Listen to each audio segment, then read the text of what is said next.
तेणु शक्ति साक्षरता मिशन मॉड्यूल नंबर 3 को पुणी थे स्वागत। मु निश्चित जे आपण जने इंजीनियर नुहंती, किंतु एही मॉड्यूल रे मु आपनको शक्तिर एकक बुझिबा पई एक छोट इंजीनियर करिवि। कारण आमे समस्त शक्ति विषय कहबा को जाउछु अनेक थर अनेक भिन्न भिन्न उपाय रे। शक्ति किपरि माप करा जाय से विषय रे आम प्रत्येकंकर किछि ज्ञान थिबा जरूरी। शक्तिर एकक कोन? ठीक अछि, तेबे आसंतु एही धारणा प्रतिष्ठा करिबा। शक्तिर एकक कोन? किंतु एहा पूर्व मु आपनको किछि निर्बोध प्रश्न पचारिबा को जाउछि एवं मु जाने मु निश्चित आपण एहार उत्तर जानिछन। उदाहरण स्वरूप आपण प्रतिदिन केते पनिपरिबा किनुछथि? केते? आधा केजी किंबा 1 केजी किंबा किछि? ठीक, तेबे ओजनर एकक कोन? किंबा आपण किनुथिबा पनिपरिबार ओजन या किलोग्राम अनुଯାୟୀ माप करा जाय। परवर्ती कथा हेउछि आपण प्रतिदिन केते क्षीर किनुछथि? आपण किपरि क्षीर किनती? आपण लिटर अनुଯାୟୀ क्षीर किनुछथि। ठीक, तेणु यह एक भिन्न एकक किलोग्राम लिटर्स। आउ कोन? आपण घर बाजार को केते दूर यात्रा करती? केते दूरता? तापरे आपण घर ठारू बाजार पर्यंत दूरता किपरि मापिबे? आपण एहाको किलोमीटर्स भाबे परिमाप करती। ठीक, तेणु एही तीनोटी यूनिट जहा आपण पूर्वरु जानिछन्ती। आपण पूर्वरु किलोग्राम्स विषय जानिछन्ती, आपण पूर्वरु लिटर्स विषय जानिछन्ती, आमे प्राय किलोमीटर्स विषय जानिछु नुहे कि? मते आउ गोटे प्रश्न पचारिबाकू दियंतु। आपण घरे व्यवहार करथिबा बल्बर सर्वोच्च क्षमता कोन? बल्बर सर्वोच्च क्षमता कोन?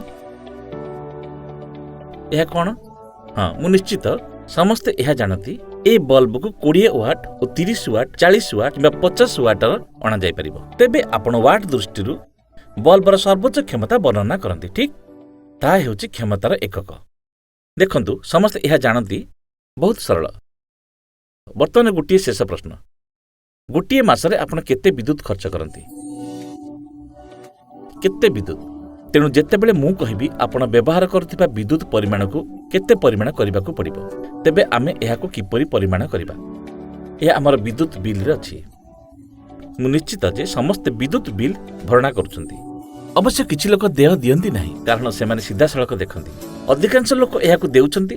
तेणु आपण प्रति मासरे व्यवहार करूथिबा विद्युत परिमाण यूनिट अनुଯାୟୀ दिया जाउछि। ठीक, तेणु एही बिल रे उदाहरण स्वरूप फेब्रुआरी 2020 रे 94 यूनिट व्यवहार करा जायछि। तेणु विद्युत मापिबार एकक हेउछि यूनिट। या सरल नुहे कि? मन रखिबा सहज। आपण किपरि विद्युत माप करिवे यूनिट दृष्टि? तेणु किछि घर गुड़िक 100 यूनिट 200 यूनिट 500 यूनिट व्यवहार करि पारंती। जदि आपण बहुत किछि नष्ट करिसंती तेबे आपण 1000 यूनिट मध्ये व्यवहार करि परिबे।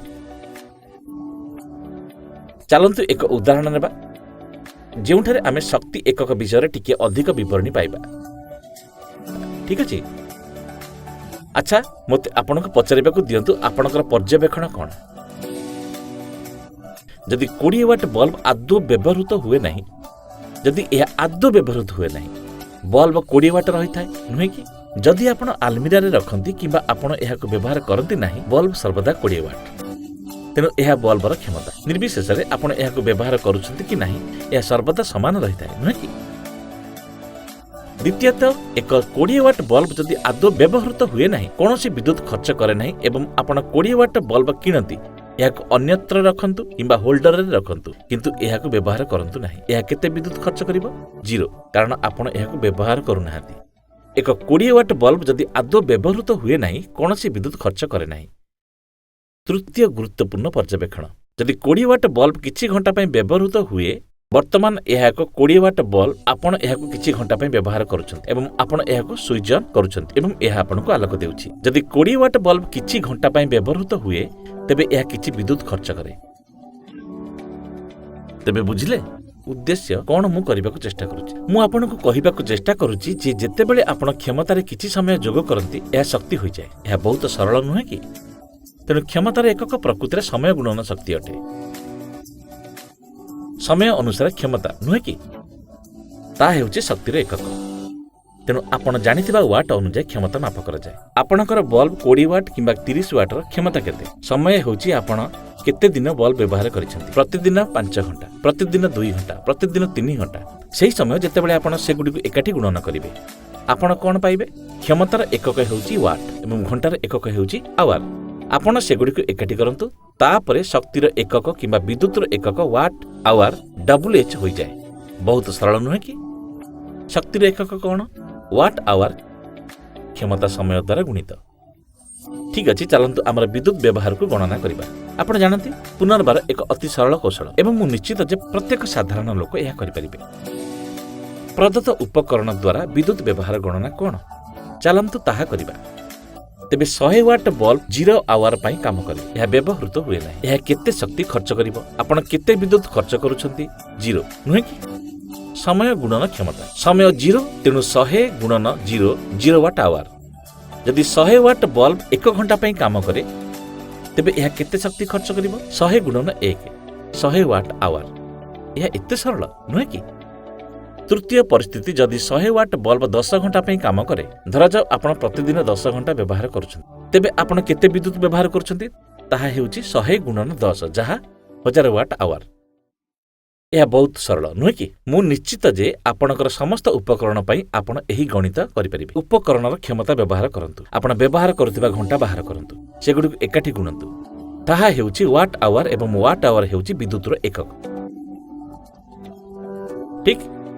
ठीक अछि मते आउ एक उदाहरण दियंतु एवं मु विद्युतर एक साधारण एकक को आसीबी आमे एहाको कोन कहबा एक यूनिट ठीक गोटिए यूनिट वास्तव रे 1000 वाट आवर एक 1000 वाट आवर हेउची 1 किलोवाट आवर जेतेबेले भी 1000 थे आमे कोन करू आमे याको किलो बोली कहिथाउ आपण जानନ୍ତି उदाहरण स्वरूप आसंतु याको नेबा 1000 मीटर 1 किलोमीटर सहित समान 1000 ग्राम 1 किलोग्राम सहित समान तेनु 1000 कोन प्रतिनिधित्व करे के अर्थ किलो किलो अर्थ हेउची 1000 तेबे गोटे KWH कोन प्रतिनिधित्व करे 1000 वाट आवर जाकी 1 यूनिट विद्युत यह सरल नुहे कि तेनु 1000 वाट आवर 1 किलोवाट आवर सह समान जहा संक्षिप्त रे 1 KWH सहित समान जहा 1 यूनिट विद्युत सहित समान 1000 वाट आवर मन रखिबा एते सहज गणना करिबा सहज यह नुहे कि उत्तम तेबे मोर प्रिय प्रश्न हेउची आपण व्यवहार करितिबा विद्युत परिमाण आपण प्रकृति रे गणना करि परिबे बुझिबा परे